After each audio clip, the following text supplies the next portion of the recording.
Hello guys. Hello mga ka-DIY. Welcome to my channel, Rogin DIY TV Mix. Guys, meron tayo dito ng isang grips. Ayan. 1 kilo. Gawin nating wine to, no? Gagawa tayo ng wine today. Ayan, himay-himayin muna natin to dito sa tangkay para mahugasan natin.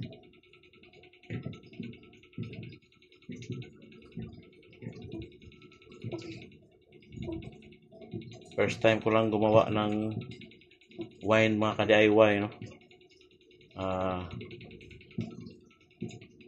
Subukan natin gumawa para hindi na tayo bibili dahil mahal ang wine ngayon. So ganito lang pala, no? Gayahin lang natin. So kailangan malinis ng mabuti yung mga gamit natin mga ka-DIY, no? Para hindi makontaminate.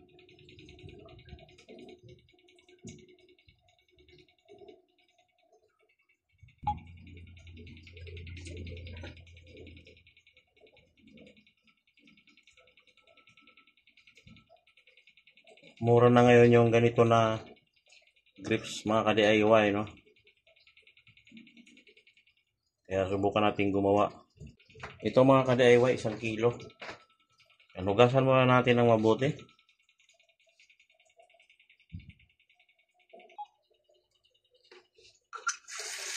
Ayan guys, hugasan natin ng mabuti guys, no?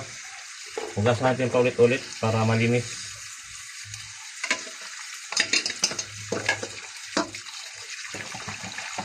Malinis talaga siya.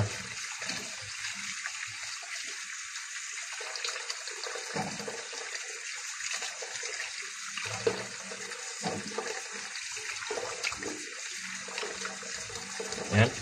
Ulit-ulit lang siya. Siguro mga 4 na beses hugasan natin para sa running water, no?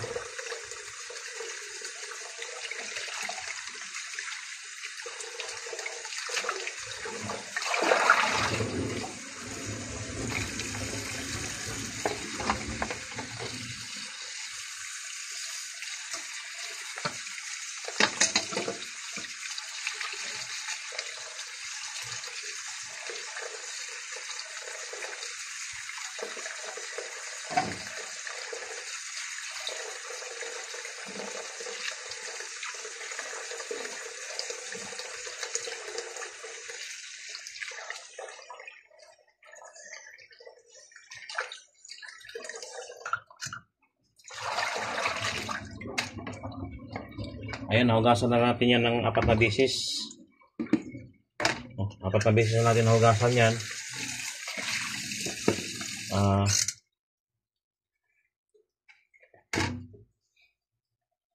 Ayan, durog-durogin na natin siya, no?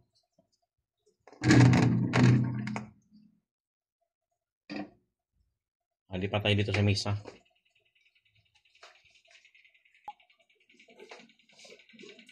Ayan, dito natin durog-durogin, no?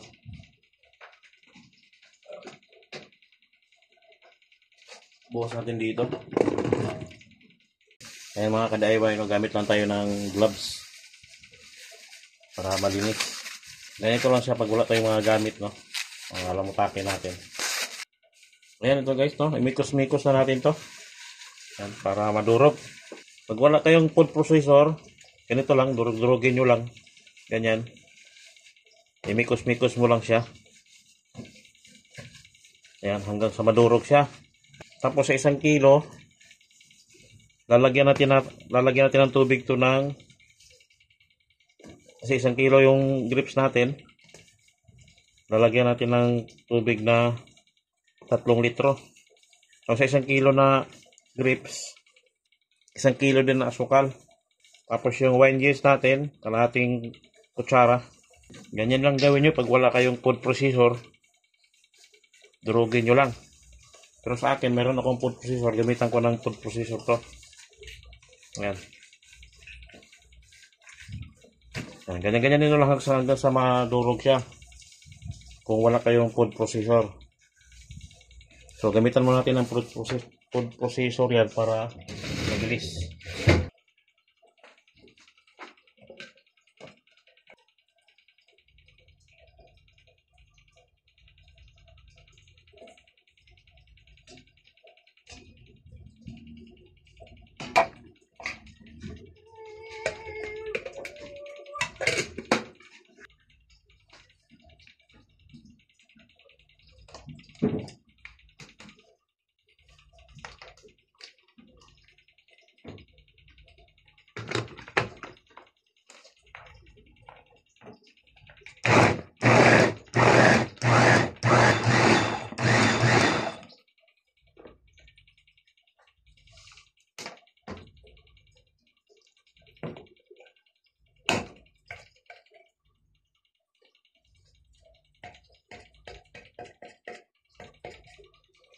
Ayun sa mga ka-DIY, ang bilis.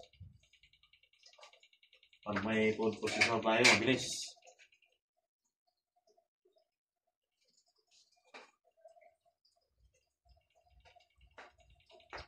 Tapos, papakuluan natin to. Haluan natin ng 3 litrong tubig. Yan, dito tayo ilagay ito. Malinis na rin to. Dito tayo nagano kanina. Dito tayo ilagay. Ayan. Ayan, 1 liter. Bali 3 ganito sa 1 kilo. Tapos 1 kilong asukal din.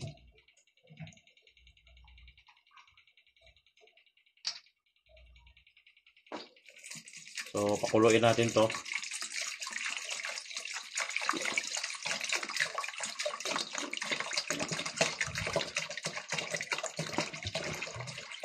Yan, 1 litro na yan.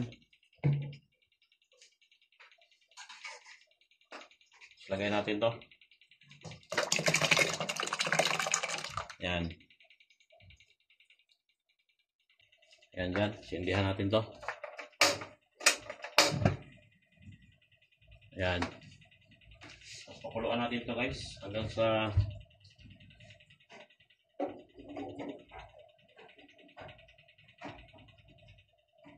yan. Pag kumulo na yan, tsaka natin dagdagan ng 1 litro ulit. Kulang pa tayo ng 1 litro. Maliit ng lalagyan. Asukal. 1 kilong asukal din. Pag sa 1 kilong grapes, 1 kilong asukal. Aapaw to. Aapaw. Ayan. Wala, puno. Ano ba tayong malaking kaldero? Ala. Ayun. Paano natin hahaluin yan? Ayan guys, nilipat natin sa malaki. Dahil hindi kasya ito pangatlong litro.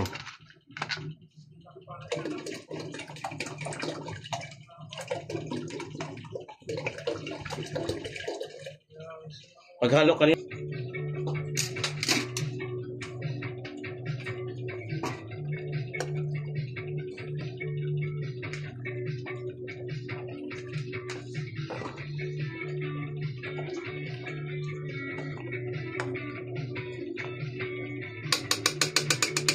Ayan, okay na yan.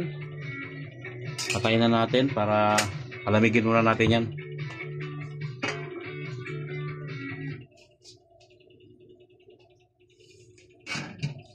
Ayan, palamigin muna natin.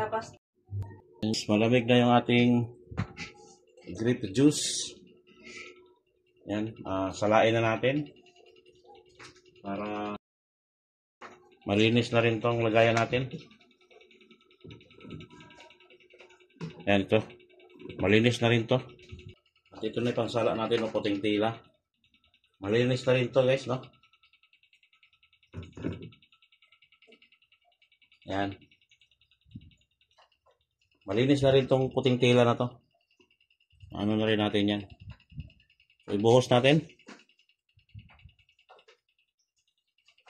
Ibuhos na natin.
Ayan, no?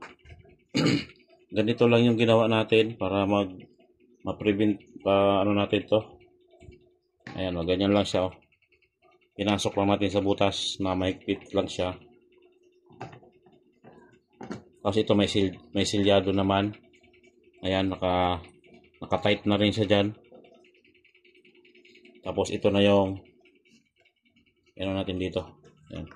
Lagyan natin ng tubig. Tapos idikit natin dyan para makita natin lagi, no? Ilalagay ko na yung ating yeast. Yan, ilalagay ko na yung ating yeast, no?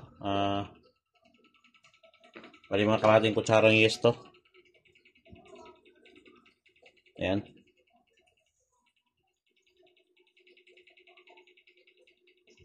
Ayan siya, kusa na yung kakalat, no? Uga-ugain lang natin. Ayan. Nag-mix na yan, natagalan. So, lalagay na natin tong takip. Isisil na natin.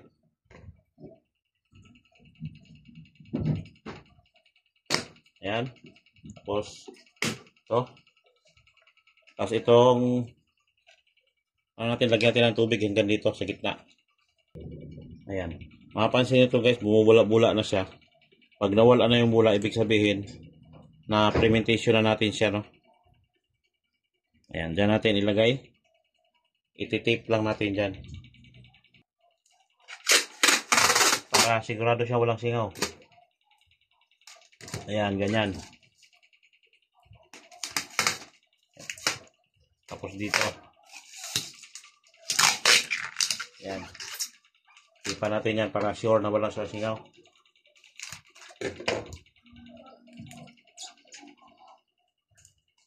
Ayan. Tapos dito.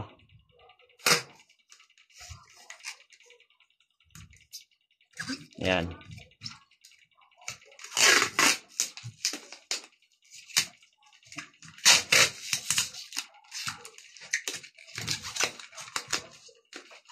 Okay na ba yan?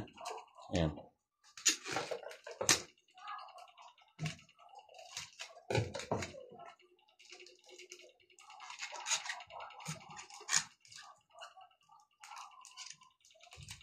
Ayan, wala lang singaw.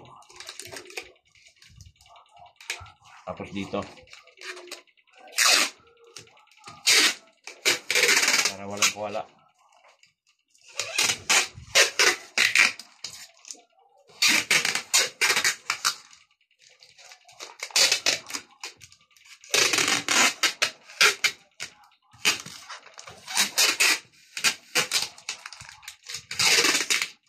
Ayan.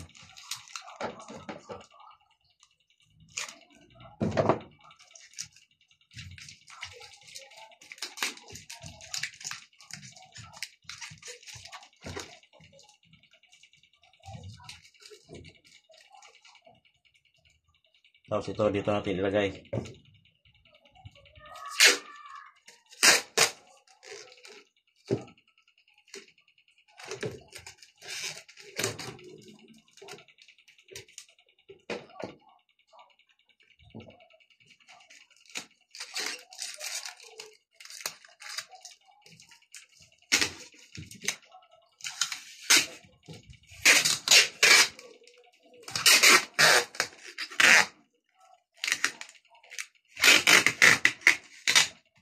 Yan.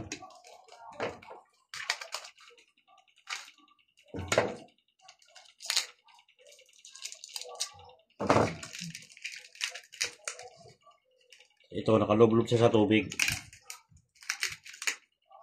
Yan, nakalublob siya sa tubig. Tapos bubula-bula yung tubig na yan mga ka-DIY. Nag-umpisa na sa fermentation guys. Ayan mga ka-DIY, okay na yung ating wine, no? At ito, nagbumubula-bula na siya. Yan yung fermentation na niya. At hintayin lang natin na mawala yung bula na yan. At pwede na nating ilipat sa buti. Ayan mga ka-DIY, maraming salamat sa panonood. At abangan na lang ating part 2 nitong ating wine. I-ferment lang natin to ng mga 7 days. Tapos titikman natin kung okay ba. Ayan mga ka-DIY, hanggang dito na lang ating video. Maraming salamat sa panonood. please like and subscribe and click the notification bell para updated kayo sa susunod ko pang mga video. Ayan, salamat!